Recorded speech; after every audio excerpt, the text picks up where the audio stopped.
अस्सलामुअलैकुम वरहमतुल्लाहि वबरकातुहू। बिस्मिल्लाहिर्रहमानिर्रहीम। रब्बी ज़िदनी इल्मा, रब्बी ज़िदनी इल्मा, रब्बी ज़िदनी इल्मा। आज के जो इस लेक्चर के हमारे टॉपिक्स है वो है कि displacement current and conduction current. तो डायग्राम के ज़रिए जो है तो हम इसके लिए एक्सप्रेशन भी डिराइव करेंगे और इसको समझने की कोशिश करेंगे। इसी तरह से दूसरा टॉपिक हमारा है कि अगर कैपेसिटर को डीसी बैटरी से जोड़ा जाए तो उस कैपेसिटर के अंदर जो एनर्जी स्टोर होती है वो एनर्जी हमें मालूम करना है, और इसी तरह से इसके डिफरेंट फॉर्म्स जो है वो भी हमें मालूम करना है। तो ठीक है, आइए हम जो है तो आज का ये लेक्चर स्टार्ट करते हैं। तो अभी हम देखेंगे डिस्प्लेसमेंट करंट और चार्ज सेपरेशन करंट। हम इसे हटाव बरकी रो भी कह सकते हैं। इस सर्किट डायग्राम के ज़रिए जो है तो हम इसको समझने की कोशिश करेंगे कि डिस्प्लेसमेंट करंट क्या होता है और कंडक्शन करंट क्या होता है। तो इस सर्किट डायग्राम में हमने क्या किया कि एक कैपेसिटर को लिया और इस कैपेसिटर को एक डीसी बैटरी से कनेक्ट किया। इस कैपेसिटर के अंदर जो है तो डाइलेक्ट्रिक सब्सटेंस लिया गया है, और इस डाइलेक्ट्रिक सब्सटेंस में जो करंट हमें हासिल होगा वो किस तरह का रहेगा, और जो बैरूनी इलेक्ट्रिक सर्किट है उसके अंदर जो करंट हमें हासिल होगा वो किस किस्म का रहेगा, और उनके सोर्सेस क्या रहेंगे ये करंट के, ये हमें देखना है। तो जब डीसी बैटरी को ऑन किया जाता है तो इसके पॉजिटिव टर्मिनल से करंट जो है तो हमें हासिल होता है, और ये जो कैपेसिटर है कैपेसिटर की पॉजिटिव प्लेट तक पहुंचता है। इसी तरह से फिर कैपेसिटर के निगेटिव प्लेट से करंट वापस जो है तो बैटरी के निगेटिव इलेक्ट्रोड की तरफ आता है। तो ये जो करंट इस इलेक्ट्रिक सर्किट में फ्लो होता है, यानी जो बैरूनी बरकी दौर में जो करंट फ्लो होगा, इस वायर से जो करंट फ्लो होगा, इसे कंडक्शन करंट कहा जाता है और इसे आईसी से जाहिर किया जाता है। तो कंडक्शन करंट क्या है? ये ऐसा करंट है जो फ्री इलेक्ट्रॉन की वजह से फ्लो होता है। अब यहाँ पर क्योंकि ये जो वायर है ये कंडक्टिंग मटेरियल का बना हुआ है और उस मादे के अंदर आज़ाद इलेक्ट्रॉन पाए जाते हैं, और उन इलेक्ट्रॉन की वजह से जो करंट यहाँ पर हमें हासिल होगा उसे कंडक्शन करंट कहा जाएगा। तो ठीक है, अब यहाँ से बैटरी के पॉजिटिव प्लेट से करंट में धीरे धीरे इजाफा होगा, वो आईसी तक पहुँचेगा और आईसी तक उसकी कीमत होगी। बैटरी के ज़रिए जो करंट हासिल होगा वो कैपेसिटर की इन दोनों प्लेट के दरमियान अमल करेगा, और इस डाइलेक्ट्रिक सब्सटेंस के अंदर फ्री इलेक्ट्रॉन्स नहीं हैं। जिस तरह से इस वायर के अंदर आज़ाद इलेक्ट्रॉन हैं उस तरह से इस डाइलेक्ट्रिक के अंदर फ्री इलेक्ट्रॉन नहीं पाए जाते हैं। तो फिर इस डाइलेक्ट्रिक से करंट कैसे गुजरेगा? जब बैटरी को कनेक्ट किया जाता है इस कैपेसिटर के दोनों प्लेट के दरमियान, तो इन दोनों प्लेटों के दरमियान जो है तो इलेक्ट्रिक फील्ड पैदा होता है। यहाँ पर दोनों प्लेटों के दरमियान इलेक्ट्रिक फील्ड अप्लाई किया जाएगा इस बैटरी के ज़रिए, और जब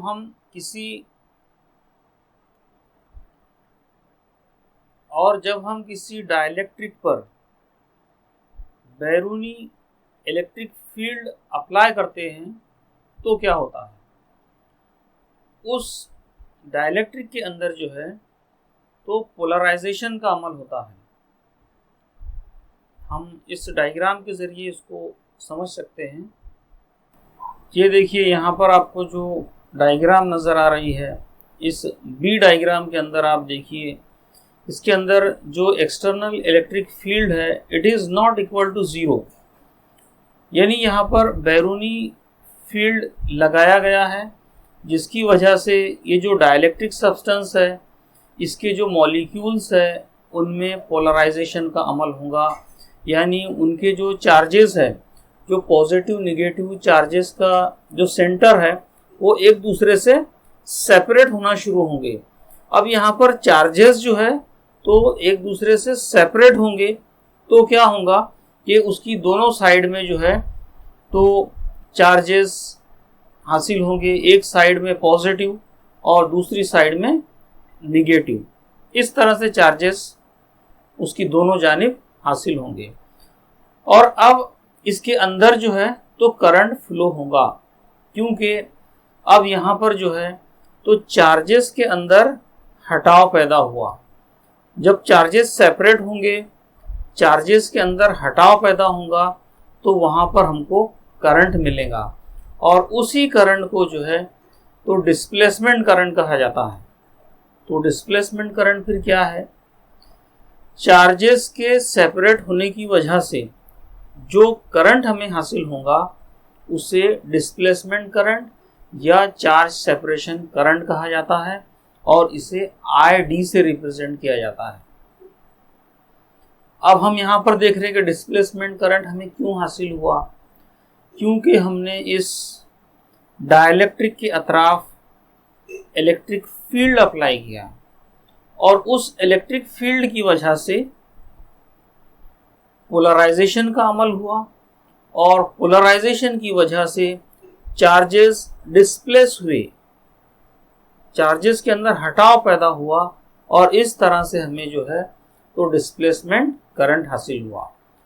तो बाहर जो सर्किट के अंदर करंट फ्लो होगा उससे कंडक्शन करंट कहा जाएगा, और बाद में कैपेसिटर की एक प्लेट से दूसरी प्लेट तक जो करंट फ्लो होगा उसे डिस्प्लेसमेंट करंट कहा जाएगा। तो अब हम देखेंगे कि डिस्प्लेसमेंट करंट और कंडक्शन करंट में क्या रिलेशन है। मैथमेटिकली हम इसको समझने की कोशिश करेंगे। तो एक इक्वेशन जो है कैपेसिटर की वो आपको मालूम है कि कैपेसिटर के अंदर जो इलेक्ट्रिक फील्ड हासिल होता है हमें, वो इलेक्ट्रिक फील्ड कितना होता है। तो ये इलेक्ट्रिक फील्ड होता है E is equal to Q upon A epsilon 0 K। इतना इलेक्ट्रिक फील्ड हमें इस कैपेसिटर के अंदर हासिल होता है, जहाँ पर Q जो है तो चार्ज ऑन कैपेसिटर है, और A जो है तो उस कैपेसिटर की प्लेट्स का एरिया है, और K उसका डाइलेक्ट्रिक कांस्टेंट है, और E इलेक्ट्रिक फील्ड इंटेंसिटी है। अब यहाँ पर हम Q की वैल्यू मालूम करेंगे, बाकी के सारे टर्म्स दूसरी साइड में शिफ्ट कर देंगे। Q is equal to E A epsilon 0 into K। अब यहाँ पर ये पहली इक्वेशन जो है तो हमको हासिल हुई। ये जो इक्वेशन हमें पहली हासिल हुई, इस इक्वेशन को हम डिफरेंशिएट करेंगे विथ रिस्पेक्ट टू t, इसकी डेरिवेटिव लेंगे तो हमें क्या हासिल होगा, dq upon dt it is equal to, जो ब्रैकेट का टर्म है ये पूरा कांस्टेंट है, a एप्सिलॉन 0 इंटू K, ये डेरिवेटिव के बाहर आ जाएगा, और यहाँ पर E जो है ये वेरिएबल है, इसलिए इसकी डेरिवेटिव लेंगे dE by dt। Suppose it is equation number 2। dq by dt, इसे जो है तो करंट कहा जाता है, और एक्चुअल में it is the definition of current. फी इकाई वक्त में गुजरने वाले बरकी बारों की जो मिकदार होती है उसे करंट कहा जाता है। तो D Q by D T means current and it is conduction current, जो कि बैरूनी सर्किट के अंदर फ्लो होगा। इसे हम IC से रिप्रेजेंट करेंगे। IC is equal to A epsilon 0 के into D E by D T, D E by D T. अब ये जो इक्वेशन हमको हासिल हुई, इस इक्वेशन के अंदर ये जो ब्रैकेट का पूरा टर्म है ये कांस्टेंट है, इसलिए हम कह सकते कि D E by D T is proportional to IC। Therefore from this equation D E by D T is proportional to IC। तो अब यहाँ पर हम देख सकते हैं कि D E by D T is proportional to IC, यानी change in electric field with respect to time it is proportional to conduction current. और यहाँ पर ये जो इक्वेशन है, suppose it is equation number 3। Equation number 3 की जो right hand side है, इक्वेशन नंबर 3 की ये जो राइट हैंड साइड है, ये राइट हैंड साइड में जो हमें डायमेंशंस हासिल होंगे वो डायमेंशंस इलेक्ट्रिक करंट के रहेंगे, because it is equal to IC। ये जो फैक्टर रहेगा ये फैक्टर डिस्प्लेसमेंट करंट कहलाएगा, क्योंकि इसके यूनिट्स और इसके जो डायमेंशंस होंगे वो डिस्प्लेसमेंट करंट के मसावी होंगे। डिस्प्लेसमेंट करंट के इक्वल ये क्यों होगा?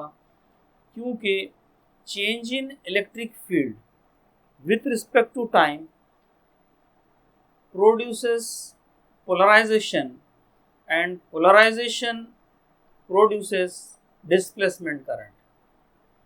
तो D E by D T की वजह से हमें तकतीब का अमल हासिल हुआ उस बरकरोक के अंदर, और उस तकतीब की वजह से हमें डिस्प्लेसमेंट करंट हासिल हुआ। इसलिए इस थर्ड इक्वेशन की जो राइट हैंड साइड है it is nothing but displacement current. तो इक्वेशन 3 के मुताबिक हम कह सकते हैं कि ID displacement current is equal to A epsilon 0 के into D E by D T.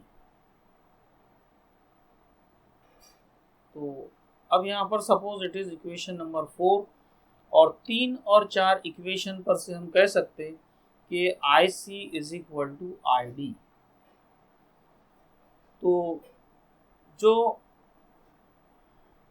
तो यहाँ पर जो कंडक्शन करंट है वो डिस्प्लेसमेंट करंट के बराबर है, लेकिन कंडक्शन करंट जो है तो वो एक्सटर्नल सर्किट के अंदर फ्लो होता है, जो कि कंडक्टर होता है, कंडक्टिंग मटेरियल होता है। और डिस्प्लेसमेंट करंट जो है तो ये इस डाइलेक्ट्रिक के अंदर फ्लो होता है, जो कि दोनों प्लेट्स के दरमियान रखी गई है उस कैपेसिटर के। तो यहाँ पर डिस्प्लेसमेंट करंट जो है तो ज़रूरी नहीं कि कैपेसिटर के दोनों प्लेट के दरमियान ही हमें हासिल हो। डिस्प्लेसमेंट करंट हर उस जगह हमें हासिल हो सकता है जहाँ भी electric field with respect to time change होता हो, यानी एनीवेयर इन स्पेस। सपोज ये कोई स्पेस है और इस स्पेस के अंदर जो है तो इलेक्ट्रिक फील्ड है, और ये इलेक्ट्रिक फील्ड जो है it is the function of time, यानी ये with respect to time electric field change होता है। तो यहाँ पर हमें डिस्प्लेसमेंट करंट हासिल होगा। तो ये इसका जनरल आइडिया है डिस्प्लेसमेंट करंट का। तो इस तरह से हमने देखा कि इस इलेक्ट्रिक सर्किट के अंदर जब बैटरी को ऑन किया जाता है तो करंट बैटरी के एक टर्मिनल से निकलकर यहाँ पर कैपेसिटर की पॉजिटिव प्लेट पर जाता है। ये कंडक्शन करंट होता है और एक प्लेट से दूसरी प्लेट तक जो करंट फ्लो होता है ये डिस्प्लेसमेंट करंट होता है and it is due to the polarisation of the dielectric, और फिर से वापस ये कंडक्शन करंट में कन्वर्ट होकर वापस बैटरी के नेगेटिव टर्मिनल तक पहुंचता है।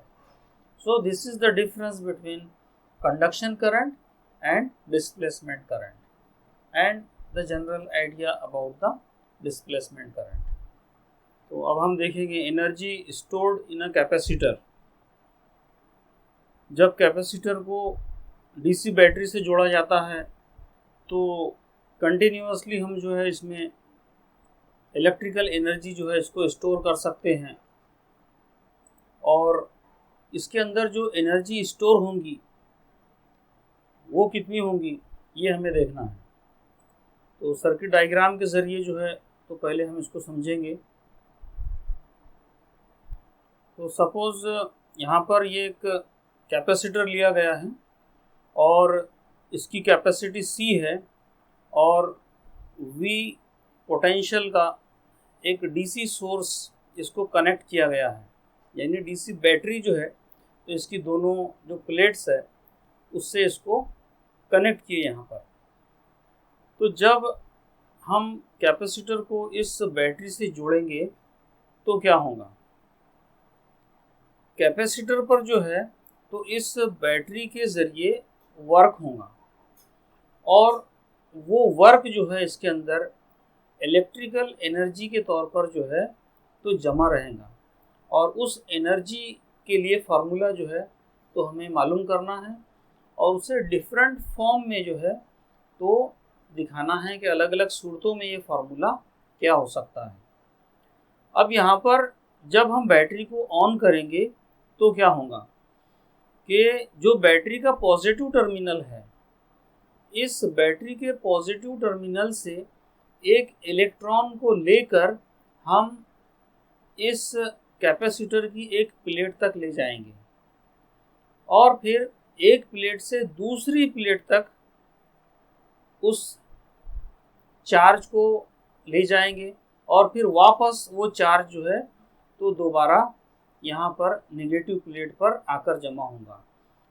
तो इन शॉर्ट हम कह सकते कि बैटरी के पॉजिटिव टर्मिनल से एक मनफी बरकीबार को, नेगेटिव चार्ज को जब उससे दूर ले जाया जाएगा इस कैपेसिटर की प्लेट की जानिब, तो पॉजिटिव प्लेट उसको कशिश करेंगी, लेकिन उस इलेक्ट्रोस्टैटिक फोर्स ऑफ अट्रैक्शन के मुखालिफ, उसके अपोजिट में हम यहाँ पर काम करेंगे और उस चार्ज को कैपेसिटर की प्लेट तक लाएंगे और उस प्लेट से, एक प्लेट से दूसरी प्लेट तक फिर उस चार्ज को जाना है। तो जब एक प्लेट से दूसरी प्लेट पर वो चार्ज जाएगा तो बैटरी का जो नेगेटिव टर्मिनल है वो उसको रिपेल करेगा, उसको दिफा करेगा। तो उस दिफाई कुव्वत के खिलाफ अब हमें यहाँ पर वर्क करना है and that work is stored as a potential energy in this capacitor, और उसी एनर्जी को जो है तो हम कैलकुलेट करेंगे। तो यहाँ पर कैपेसिटर की एक प्लेट से दूसरी प्लेट तक जब चार्ज को ले जाया जाता है तो उस चार्ज पर वर्क होता है और वो वर्क उस कैपेसिटर के अंदर जमा होता है एज ए पोटेंशियल एनर्जी। तो सपोज इन द बिगिनिंग, बिल्कुल शुरुआत में इस पर जो चार्ज है कैपेसिटर पर, सपोज वो Q डैश चार्ज है, इस पर Q डैश चार्ज है और जो पोटेंशियल उसको दिया जा रहा है वो V है। तो Q dash upon V is equal to C, ये कैपेसिटी रहेंगी स्टार्टिंग में कैपेसिटर की। जबकि चार्जेस को ले जाना, जबकि चार्जेस को स्टोर किया जाएगा, तो शुरुआत में ये कंडीशन रहेंगी। उसके बाद ये अमल जो है तो जारी रहेगा कंटिन्यूअसली। चार्जेस को, निगेटिव चार्जेस को बैटरी के पॉजिटिव टर्मिनल से निकाल कर यहाँ पर सी प्लेट पर ले जाएंगे, फिर एक प्लेट से दूसरी प्लेट पर चार्ज जाएगा। This process will go on continuously. तो इसी प्रोसेस के दौरान सपोज DQ चार्ज को फिर से स्टोर किया गया, DQ मीन्स स्मॉल चार्ज को स्टोर किया गया, और जो पोटेंशियल था बैटरी का वो तो V है यहाँ पर, तो V into DQ it is equal to work done. तो इलेक्ट्रिक वर्क क्या होता है, ये फार्मूला ऑलरेडी हम इस चैप्टर में देख चुके कि इलेक्ट्रिक वर्क जो है it is equal to potential into charge, potential V into charge, it is called work done. तो यहाँ पर हमें छोटा वर्क डन हासिल हुआ क्योंकि छोटा सा चार्ज DQ उस पर स्टोर किया गया। लेकिन अब हमें कंप्लीट प्रोसेस के अंदर जब कैपेसिटर को पूरा चार्ज कर दिया जाएगा तब उस पर वर्क डन कितना होगा ये हमें मालूम करना है। तो क्या करना होगा, तो हमें इंटीग्रेशन लेना होगा। अब हम इसका इंटीग्रेशन लेंगे। Integration dW is equal to integration V into DQ, V into DQ। अब ये जो इंटीग्रेशन होगा फ्रॉम 0 टू W, और यहाँ पर जो चार्ज है उसकी लिमिट हम यहाँ पर अप्लाई करेंगे। कम से कम चार्ज 0 रहेगा और ज़्यादा से ज़्यादा चार्ज जो कैपेसिटर पर जमा किया जाएगा it is capital Q। Integration को सॉल्व करेंगे। Integration of dW it is W, और जो लिमिट्स रहेंगी 0 टू W वो ब्रैकेट पर लिखी जाती है, इट इज़ इक्वल टू। अब यहाँ पर जो V है, V की वैल्यू हम इक्वेशन नंबर 1 से लिख सकते। अब यहाँ पर इंटीग्रेशन 0 टू Q, और ये जो V है इस V की वैल्यू हम इक्वेशन नंबर 1 से लिख सकते। This implies V is equal to Q dash upon C। तो ये V की वैल्यू हम यहाँ पर रख देंगे, Q dash upon C, and DQ as it is.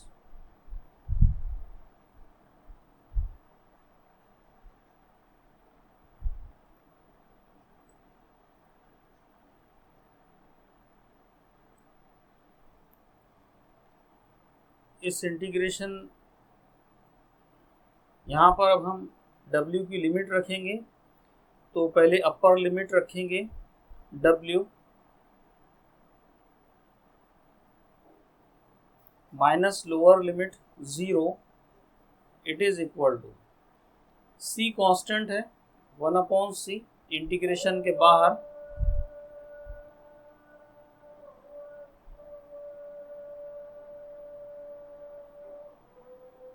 और अब Q डैश का integration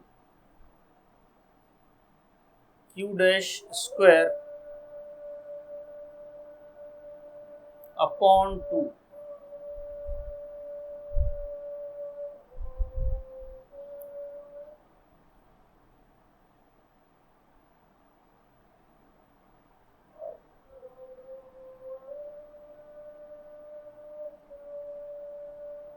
it is equal to,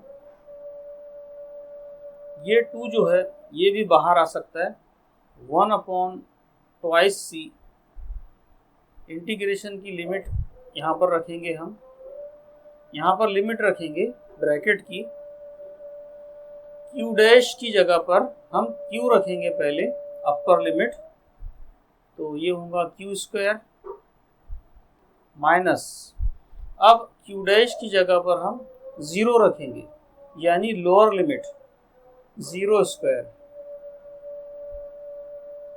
और ये डिनोमिनेटर में जो 2 था ये तो ऑलरेडी हमने ब्रैकेट के बाहर ले लिया था।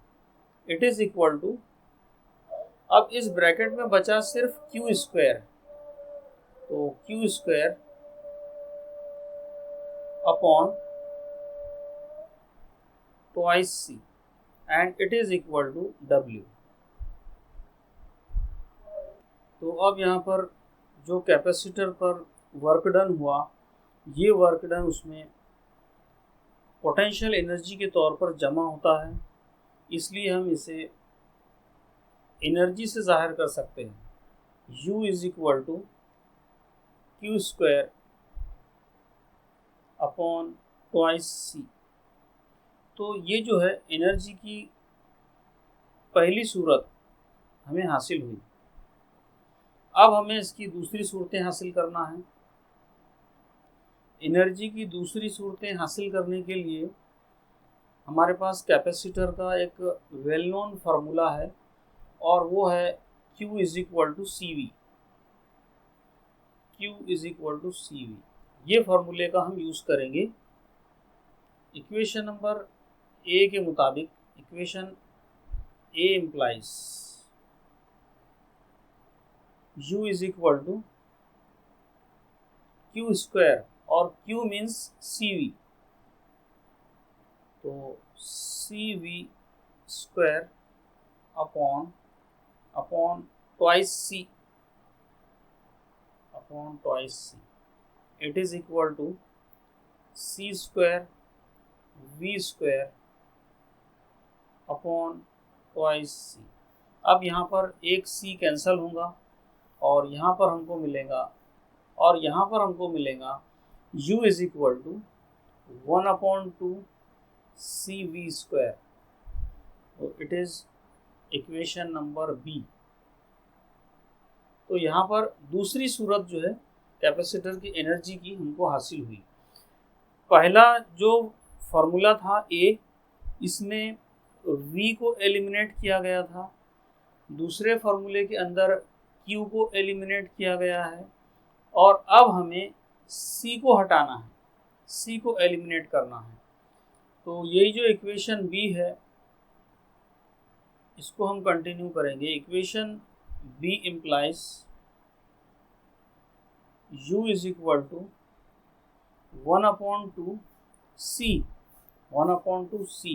और C की वैल्यू जो है, तो हम ये फार्मूले से, जो स्टैंडर्ड फार्मूला है हमारा कैपेसिटर का, यहाँ से C की वैल्यू मालूम करेंगे। It is Q upon V।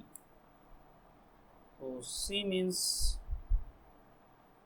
Q upon V, और जो इक्वेशन बी में V स्क्वायर है ये एज इट इज लिखेंगे। अब ये एक V स्क्वायर V से कैंसिल होगा, और यहाँ पर हमको जो फार्मूला मिलेगा, it is equal to half Q V. ये C फार्मूला है। तो ऐसी 3 सूरतें जो है तो हमें हासिल होंगी।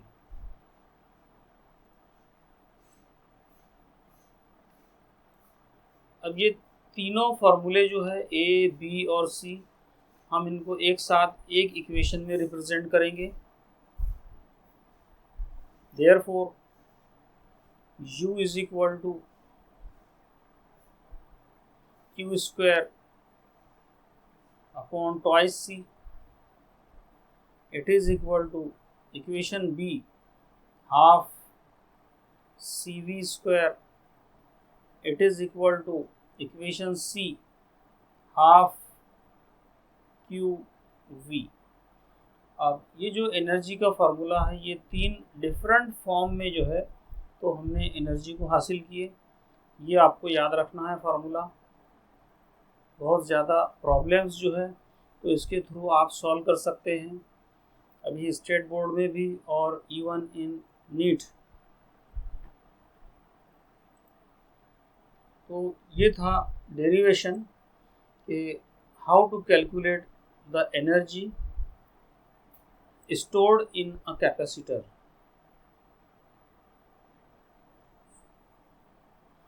तो ठीक है, ये दोनों टॉपिक आज के हमारे कंप्लीट हुए। अब इसका जो नेक्स्ट और लास्ट टॉपिक है वो हम इसके बाद के लेक्चर में इंशाल्लाह देखेंगे।